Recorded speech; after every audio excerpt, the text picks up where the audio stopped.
नमस्कार, face India world TV का स्वागत है। हमारे साथ श्री BS भाटी, राष्ट्रीय अध्यक्ष, भारतीय स्वच्छाई कर्मचारी महासंघ, भारतीय मजदूर संघ एवं पूर्व सदस्य नई दिल्ली नगर पालिका परिषद मौजूद है। तो भाटी सर, आपसे जानना चाहते हैं जो विश्व पर्यावरण दिवस है, इसके पीछे मनाने का उद्देश्य क्या है, थोड़ा विस्तार में बताइए।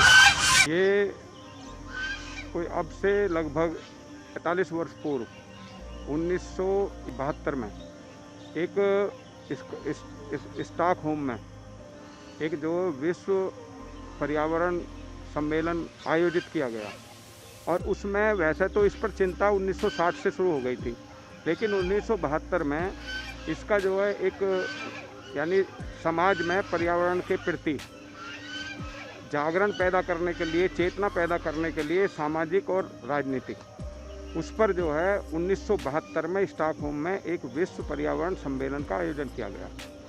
और उसके बाद में 1972 में ये लागू भी कर दिया गया। लेकिन उस समय केवल जो पृथ्वी से जो ज़मीन पर जो पॉल्यूशन होता है, प्रदूषण होता है, केवल उस पर ये चिंता की गई थी। लेकिन 1974 में 5 जून को ये पूरे विश्व में 5 जून से और 16 जून तक विश्व पर्यावरण दिवस के नाम से इसको मनाना शुरू कर दिया। उसमें फिर चाहे वो अम्लीय प्रदूषण है, चाहे वो जलवायु प्रदूषण है, चाहे वो वायु प्रदूषण है, चाहे वो ध्वनि प्रदूषण है, वो सारे तरीके के प्रदूषण के लिए 1974 से फिर विश्व पर्यावरण दिवस 5 जून से लेकर 16 जून तक मनाना शुरू किया गया। और उसके बाद में यानी 19 नवंबर 1986 से ये इस पर जो है ना अधिनियम बनाया गया, यानी विश्व पर्यावरण अधिनियम की घोषणा की गई और वो बनाया गया, इम्प्लीमेंट किया गया। तो इसमें यही है कि जो विश्व पर्यावरण दिवस है, इसको इसलिए मनाते हैं, इसलिए इस पर चिंता की गई कि समाज में को जिंदा रखने के लिए, मनुष्य को जिंदा रखने के लिए, उसको जीवंत को ठीक से चलाने के लिए ये पूरे विश्व ने मिलकर के, और इसको पूरे विश्व ने मिलकर के ये तैयारी की, चिंता की इस पर कि भाई इससे मनुष्य का जीवन ठीक से वो जी सके, उसको स्वच्छता, उसको यानी कि शांतिपूर्ण जीवन, शांतिपूर्ण वातावरण में वो जीवन जिए।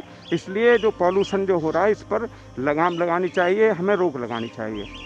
तो ये जो सामाजिक और राजनीतिक चेतना पैदा करने के लिए पर्यावरण के प्रति, उसके लिए इसको 5 जून से लेकर के 16 जून तक पूरे विश्व में मनाया जाता है। सर, जैसा कि हमें अज्ञात है कि आप अपने NDMC में भी आपने अपनी सेवाएं दी हैं, तो आपसे जानना चाहते हैं कि NDMC में जो है वो किस तरीके से आप वृक्षारोपण करते हैं, या किस तरीके से आप पौधों के लिए सेवा में उनकी तत्पर रहते हैं, थोड़ा सा विस्तार में बताइए। NDMC में मैं मुलाजिम भी रहा हूँ, मैंने यहाँ पे नौकरी की है, और लगभग आज तक अगर पूरे समय अवधि को देखा जाए तो लगभग 42 साल के करीब मुझे NDMC से कि मैं टच में हूँ। NDMC में भारतवर्ष में ही नहीं, पूरे एशिया में ये अपनी यानी कि अपने वृक्षों के लिए, अपनी ग्रीनरी के लिए और अपनी स्वच्छता के लिए, ये भारतवर्ष में नहीं पूरे एशिया में सर्वोत्तम माना जाता है, और इसलिए इसको एशिया में नंबर 1 एक ऑर्गेनाइजेशन, संस्था कहा जाता है। तो जब से मैं आया हूँ तो हर बार NDMC में सबसे बढ़िया तो ये बात है कि NDMC में 5 जून से भी पहले से, जैसे ही बारिश होगी थोड़ी थोड़ी, तो ये 5 जून से पहले से ही अपना काम शुरू कर देते हैं वृक्षारोपण का। दूसरी बात ये है कि पेड़ों के, पौधों के डेवलपमेंट के लिए NDMC से बेहतर कोई संस्था नहीं है।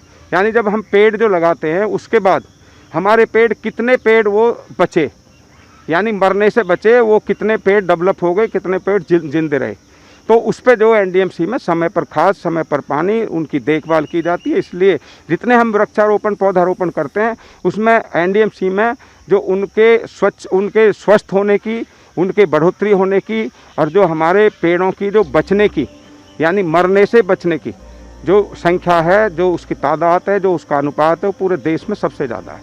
तो यहाँ का कर्मचारी, यहाँ का अधिकारी ग्रीनरी के मामले में और सफाई के मामले में, चाहे वो सफाई विभाग है या वो उद्यान विभाग है, वो पूरे देश से बेहतर सेवा देता है। इसलिए एनडीएमसी में जैसे ही आदमी घुसता है तो वो अपने आप को बिल्कुल शीतल महसूस करता है। आप भी देखते होंगे, जैसे हम दूसरे एरिया से एनडीएमसी एरिया में घुसते हैं तो एकदम से ठंडा महसूस होता है। तो स्वच्छता और ग्रीनरी के लिए, यानी हरित उसके लिए, वातावरण के लिए सबसे अच्छा एनडीएमसी को माना जाता है। यहाँ पर वृक्षारोपण, पौधारोपण और उनकी देखभाल, उनकी संभाल पूरे देश से ज़्यादा की जाती है। यहाँ का जो कर्मचारी है, यहाँ का जो अधिकारी है, सफाई और हरित वातावरण के लिए सबसे बेहतर देश में माना जाता है। ऐसा कि कोरोना काल में आपने देखा कि बहुत से लोगों को जो है ऑक्सीजन की कमी महसूस हुई। तो भाटी सर, आपसे जानना चाहेंगे कि ऑक्सीजन की जो इतनी कमी हुई उसको पूरा करने के लिए हमें क्या संभव कार्य करने चाहिए? ऑक्सीजन का पहले तो हमें, जो मनुष्य की जो हमारी प्रकृति है ना, ऐसी प्राकृतिक धरोहर पूरे विश्व में कहीं नहीं है जितनी हमारे पास है। तो पहले तो हर मनुष्य को जो हमारी प्रकृति से जो हमें संसाधन उपलब्ध हैं, उन संसाधनों की हमें संरक्षण, संवर्धन उनका सभी मानव जाति के हर, चाहे वो युवा है या वो बच्चा है या बुजुर्ग है, वो कोई भी है, उन सभी सर्व समाज को उनकी चिंता करनी चाहिए, जिससे कि हमें ऑक्सीजन मिले, प्राणवायु मिले। और जैसे अब के प्राणवायु को, जिन लोगों के अंदर इम्यूनिटी अच्छी थी, जिन लोगों को पेड़ों से, पौधों से, जैसे पीपल है, बड़ है, नीम है, इन तरह के जो पौधे हैं, जहाँ पर वो थे, उन लोगों को उसकी ऑक्सीजन बहुत अच्छी रही। और जिनकी इम्यूनिटी पावर अच्छी थी, जो अंदर से सक्षम थे, ठीक थे, जो इन सब चीज़ों का ध्यान रखते हैं, उन लोगों को कोई किसी तरह की परेशानी नहीं हुई। और आप देखो, जैसे कि एनडीएमसी में ग्रीनरी ज़्यादा है, तो जो मृत्यु दर है इसमें कोरोना में भी एनडीएमसी एरिया में सबसे कम रही है। तो इसलिए हमारा ये भी पूरे देश के लिए यही, चाहे वो गांव है, चाहे वो देहात है, चाहे वो शहर है या वो नगर है, सब जगह हमें वृक्षारोपण करना चाहिए, पौधारोपण करना चाहिए। और लगाने के बाद उन पौधों की, उन पेड़ों की हमें संरक्षण और संवर्धन करना चाहिए, उनकी संभाल करनी चाहिए, उनका देखभाल करनी चाहिए। और उस पौधों को पुष्ट कर करके उन्हें वृक्ष के रूप में हमें तैयार करना चाहिए, जिससे कि हमारी प्राणवायु, ऑक्सीजन हमारे अंदर इतनी ज़्यादा मजबूत हो कि अगर कोई ऐसी महामारी आती है तो उसको हमें झेलने की क्षमता हमारे अंदर रहे। देशवासियों को क्या मैसेज देना चाहते हैं?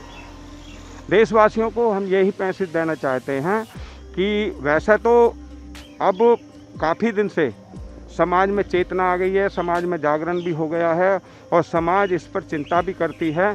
क्योंकि मनुष्य के अंदर जो पृथ्वी पर जितनी भी चीज़ें जीवंत हैं, जल है, वायु है, उसके अलावा जो जीवित चीज़ें हैं, उनका जो वो भोग करता है, उनको जो वो ग्रहण करता है, वो साफ़ सुथरी होनी चाहिए, जिससे कि उसको प्राणवायु ठीक से मिल सके और वो अपना जीवन स्वच्छता और शांतिपूर्वक तरीके से जी सके। हमारे देश में यूथ की संख्या बहुत ज़्यादा है, तो यूथ को आप इस जो मुहिम से है वो कैसे जोड़ सकते हैं, थोड़ा बताइए विस्तार से। यूथ मैं इसलिए जोड़ना चाहता हूँ कि अगर मनुष्य को प्राणवायु शुद्ध मिल रही है, जिसे हम ऑक्सीजन कहते हैं, तो वो अपना जीवन ठीक से जी सकता है। उसका जीवन स्वच्छ और स्वस्थ जीवन वो अपना व्यतीत करेगा, ज़िंदगी स्वच्छता से जिएगा। और अगर उसका पॉल्यूशन ज़्यादा बढ़ गया तो मनुष्य का दम घुटने लगेगा और उसकी ज़िंदगी दुर्भर हो जाएगी जीने के लिए।